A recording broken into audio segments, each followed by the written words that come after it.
Welcome to this Rollon Tech Talk.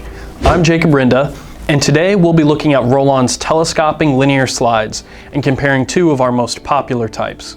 Telescoping linear slides are useful for any application where a payload needs to extend or retract, such as drawers for robotic machine tending, automated storage and retrieval systems, machine guarding, packaging machines, accessing batteries or generators on special vehicles, and many more automation or access applications.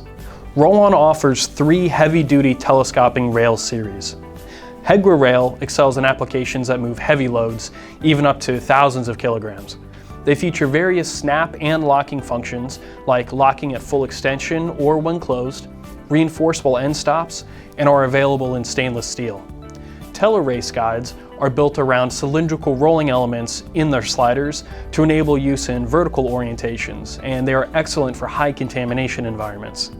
But in this video, let's compare two variations of Rollon's most popular telescoping linear bearing slides, the Telescopic rail line. These high-load linear bearings have cold-drawn induction-hardened raceways and sliders containing ball bearings. The bearings are shock and vibration resistant and are offered with multiple surface coatings, so they can be used in almost any environment. They can extend to 50%, 100%, 150%, and even 200% of the linear bearing's retracted length, depending on the variation and setting. So let's take a look at the DE series telescopic rails. These have an I-beam shaped intermediate member and two telescopic members mounted back to back. When fully retracted, even with both telescoping members mounted in an application, they have a very compact cross-section. Now let's look at a different arrangement. This is the DSS series telescopic rail.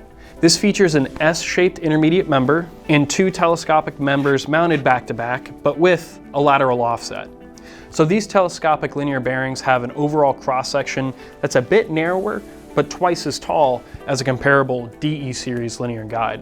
Now the DE series guides weigh less and generally are more compact than the DSS series, making them ideal for use in packaging machines, mobile robotics, or logistics applications, where a small footprint and low weight are an advantage.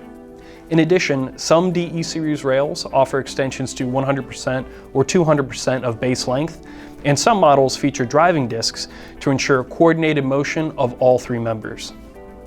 So how about radial load capacity? Here, the DSS series rails with their S-shaped frames excel, featuring almost twice the maximum load capacity of a comparable DE series bearing. The largest DSS size can telescope a 2.5-ton payload over 6 feet. This high load capacity is very useful for special vehicle applications, battery and generator boxes, and more. And this intermediate frame member also provides very high rigidity, making the DSS series excellent for any application where payload deflection must be minimized. Now, in applications involving axial loading, like telescoping motion in packaging equipment or as a sub-assembly of a larger machine, the I-beam shape of the DE series provides much higher load capacity and increased rigidity. Regardless of the application, both the I-beam frame DS and S-shaped frame DSS telescoping linear slides are suitable for extremely demanding industrial applications. For more information on these heavy-duty rails, or for assistance in selecting and sizing a rail to fit your telescoping motion application, please visit rollon.com. And if you like this video, please click the like button and subscribe. Thanks for watching.